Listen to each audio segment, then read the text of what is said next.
So in elementary school, I did not relate to a lot of other kids. I didn't have a lot of friends. And in middle school, I had this transitional period where I started going to an arts-centered school. And I went from thinking that I was the loner, weird kid that couldn't relate to all of a sudden I was like, oh my gosh, all of these kids are like me. And I was hooked on music from that point on. My name is Stefanie Sagaro. I am from Miami, Florida. This is my 10th year here at this school, so I obviously like it very much, and my 11th year teaching music. I didn't know that I wanted to be in education until later on. I think my turning point for education was that I wanted to do something that impacted my community. I'm of the opinion that the most important citizens in our communities are children. They're the MVPs of our communities. And so I started thinking how can I affect change in the most positive way? And that was through kids and helping them find their voices and their passion. I don't consider myself just a music teacher. I am teaching different skills through music. I'm teaching them how to love themselves, how to love others, how to express themselves, so that when they leave my classroom, when they're in college, when they're past college, can they make music without me being in their musical world? I want to be a part of it, and then they can look back fondly on their memories, but I want it to come from them. For my high school advanced modern band group, I have a student, Jackson, who sings lead. And he started with me when he was in 5th grade. So the student, he knows all these instruments, he loves music. He's this quiet, very soft-spoken kid.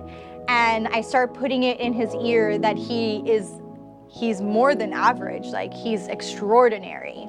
And so he starts taking part in more events, and he became AIE famous. AIE being our school, he's AIE famous.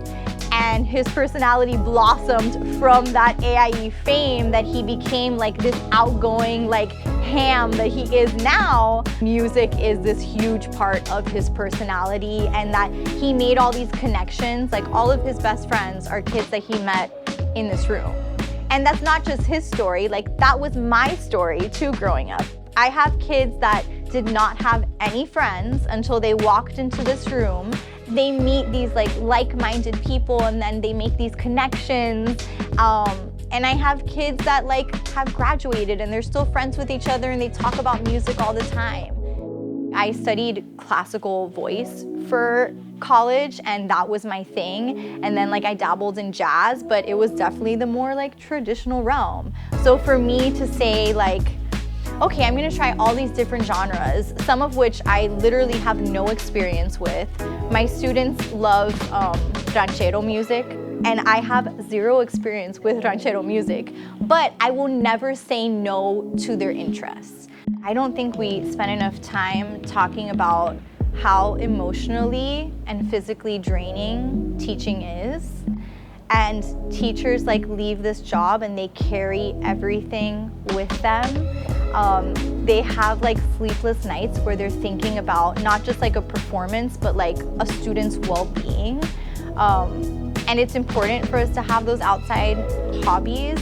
But sometimes it feels we're too tired to even do those things. It's such a big job. It's a huge job. And I think in today's society, not enough people are aware of how much it takes, how much of your soul you give to education.